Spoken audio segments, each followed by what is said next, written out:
He's a numbers guy. I mean, extraordinary numbers, really, when you get down to it for an offensive lineman. We liked him, and we got him right where he thought he fit. The feeling in the room was the draft kept coming to us, and when he was there, it was pretty much a no-brainer. It gave us some more depth, gave us more competition in the offensive line, and, you know, it's a good pick, really. Everybody was wondering, where is Bruce Campbell going to go in the draft, and the Raiders got him in the 4th round, and now making his Raider debut here on the Raiders Report, the offseason special. We welcome in the offensive lineman from the University of Maryland. Everybody was just captivated trying to find out where you were going to go in the draft. Ultimately going in the 4th round, what was your reaction to that? It was just a sign of relief for me. I was kind of happy that my name was off the board. I mean, I didn't really mind going 4th round, and it was just, I was just happy to be somewhere to play football again. University of Maryland, you were there 3 years. You made 17 starts, and I know you had a lot of injuries along the way, and in particular last year. What were the nature of the injuries, and how did they impact the way you played? I only had 2 injuries, really, and that was the 2 I had last year. Great impact on me, on my playing, because, I mean, with the turf toe, I couldn't really move as fast as I wanted to move, and then also having a turf toe on one foot, then MCL on the other leg, it kind of limited me to being able to move and bend and just use all my power. What other sports did you play besides football growing up? I played baseball, track, tennis, basketball. I started playing football in the 7th grade. That's pretty much it. I tried hockey for a few, but didn't really work out. Now, when you say track, was it the field events, throwing the shot, or were you a track guy? Did you run? I did shot put and discus, and I also did 100, 200 just for like fun. You ran the 100 meters. So how much did you weigh back then when you were running the 100? I was like 275. I was in high school, so I was like 275. And what was the fastest 100-meter time you had? 11.6. That's moving for that size. So when you went to Indy and blew everybody away, I mean, a 4.85 for an offensive lineman, we've seen that before, but it's been many, many years. Did that time surprise you, or did you go there fully expecting to run in the 4.8s? I mean, I expected to run fast. I didn't know if it was going to be a 4.8. I didn't know what it was going to be, but that's what I trained to do for like a month and a half.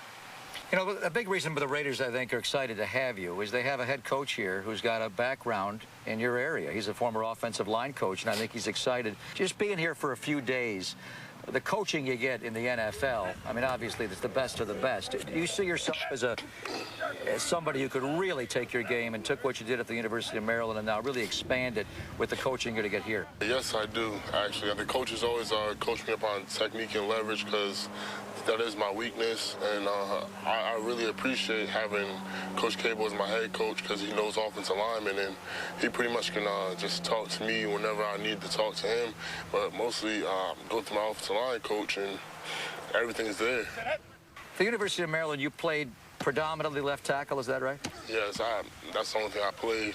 You've never played any, because I see you a little bit everywhere now. They're playing you at right guard. I think the plan may be for you to play a little right tackle. So are you making the adjustment from the left side of the O-line to the right side with the hand placement, the footwork's all different? How has that been for you?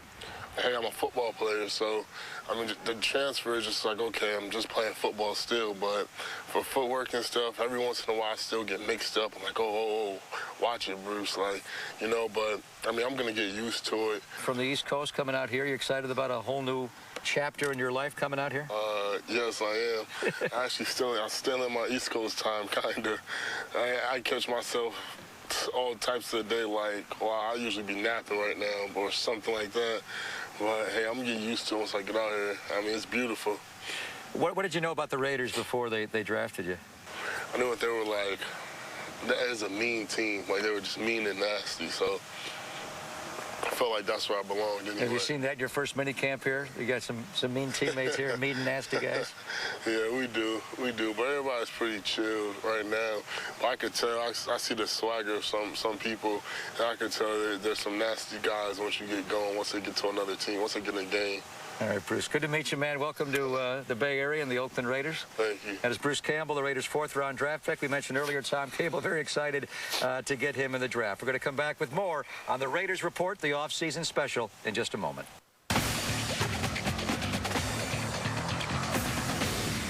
I just feel like it's a great opportunity, you know, to be able to come here and, you know, the young team that's trying to continue to get better. I'm going to keep coming out, you know, compete for the job and keep, you know, working my tail off. We have an opportunity to be a really good football team. You know, every pass and every throw is going to be competitive.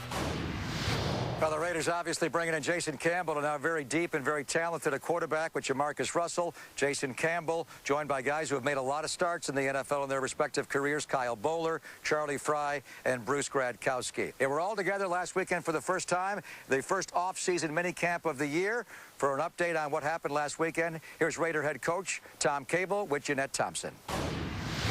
Thanks, Greg. I have head coach Tom Cable with me. Minicamp just finished up. How was it? I think very productive, very positive, very upbeat. I think there's a feeling of excitement, but also kind of a real respect for the fact that we have a lot of work to do. But we're talking about trying to be good, you know, win our division. We're talking about, you know, trying to take care of the football the right way and get the football back the right way. So very productive, tons of energy, and I think a real positive feeling coming out of it. I want to talk about the competition that I saw out on the field. I was there for minicamp, and it just seems like there's a lot of, like you said, energy out there, and the players really going at it. You know, one of the things that happened to us, and I think it's the nature of having a more competitive team, meaning it's more talented, is that we talked about minicamp and OTA, getting yourself prepared to go to camp to compete for a job. I think our talent level has come, you know, to a point, or risen to a point now where guys look around and say, you know what, I got to compete every second out here, or I'm going to get left behind. And so I think that really happened naturally for us, and that's a good thing to see as a coach, because it wasn't like you had to prod it out or anything. It just, boom, it just took off. Now, one player that stood out was our first-round draft choice, Rolando McClain, immediately in the trenches for the defense. How do you feel like he did? He got here on Thursday night. We practiced twice on Friday, and he was able to go in and call the defense and organize the huddle, organize the defense. And to do that right away, I think just says a ton about his poise and his maturity. And, you know, he really kind of came up in a 3-4 defense as an inside linebacker. And so to put him in the middle and something new and all that, it just kind of jumped out at you like, you know, this guy's really got something. Now, you had a chance, of course, to speak with your coaching staff once camp has ended. What was their take on, you know, the position coaches, and are they satisfied with the group of people they have? Well, you know, coaches are never satisfied. But, you know, the thing we talked about this morning in the staff meeting was we wanted to, let's talk about the new players first. When you go through it, we like the guys we drafted. Pleased with some guys that were undrafted free agents, and I think a couple of those guys have a chance, you know, to impact this team and at least represent themselves the right way. And you look at the trades, very pleased with Wembley, and seems to pick it up, likes what he's doing at the Sam linebacker spot. Same thing with Quentin Groves. He's playing the Will linebacker spot. Didn't do a lot of third down stuff where you might see those guys rush the passer. We'll do that in OTA. And then certainly at the quarterback deal, you know, we've talked a lot about that competition and what it entails. And Jason, for a guy who's never been in this system, he comes in a lot like Rolando and picks it up real quickly and just studies it and works at it. Had a few issues getting some things out of his mouth sometimes, but, you know, when you sit back and look at it and you say it's all new to him, and he went out through a lot of completions, that's pretty good stuff. Well, Coach, thank you so much for joining us here on the Raiders Report. Greg, back to you. All right, Jeanette, thank you. Obviously a very exciting time for a lot of young men embarking in a new chapter in their life as they join professional football and the Oakland Raiders. And hopefully you can feel the enthusiasm and the energy here from Alameda and the home of the Raiders. The Raiders are very excited about their chances in 2010. Thank you so much for your time. Hopefully you enjoyed our Raiders Report, the off-season special. I'm Greg Papa. This has been a presentation on the Team of the Decades presented by Silver and Black Productions.